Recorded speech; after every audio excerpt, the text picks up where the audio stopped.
Rugby à présent. En première journée du top 14, les Toulonnais se sont inclinés hier soir face à Bayonne. Score final 22-26. Philippe Fabrègue et Jérémy Essas étaient au stade Mayol. Ils nous font le résumé de la rencontre. Il y a un gros proverbe africain qui dit qui avale une noix de coco fait confiance à son anus.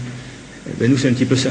On va avoir du mal à le digérer, on va avoir du mal à l'évacuer, mais si on y arrive, je pense qu'on fera de grandes choses derrière. Ça peut être une défaite constructive. Le président toulonnais ne manque pas d'humour, mais il est vrai qu'il fallait bien une telle pirouette pour évacuer la terrible désillusion qui a envahi le camp toulonnais à l'issue de cette défaite face à Bayonne.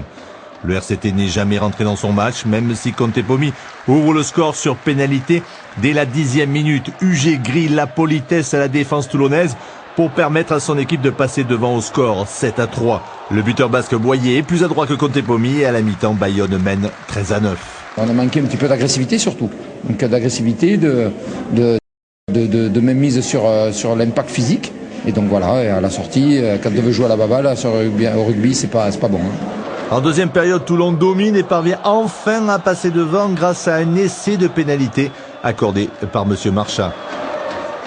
Mais Boyer, encore lui et surtout UG, sur une des seules incursions de Bayonne dans le camp des Rouges et Noirs, se montre réaliste. Les Basques s'imposent finalement 26-22. Ce soir on a perdu la guerre, tout simplement. Et voilà, on ne s'est pas respecté nous-mêmes, je pense, dans toutes choses. C'est pour ça que je vous dis que sur une prochaine, il va falloir qu'on se regarde un peu dans le blanc des yeux et remettre les bleus de chauffe. Triste soirée pour le RCT qui n'avait pas perdu un seul match à domicile de toute la saison dernière. Triste soirée pour un stade Mayol archi-comble, duquel se sont échappés quelques sifflets à la fin de la rencontre. Une prestation donc à très vite oubliée.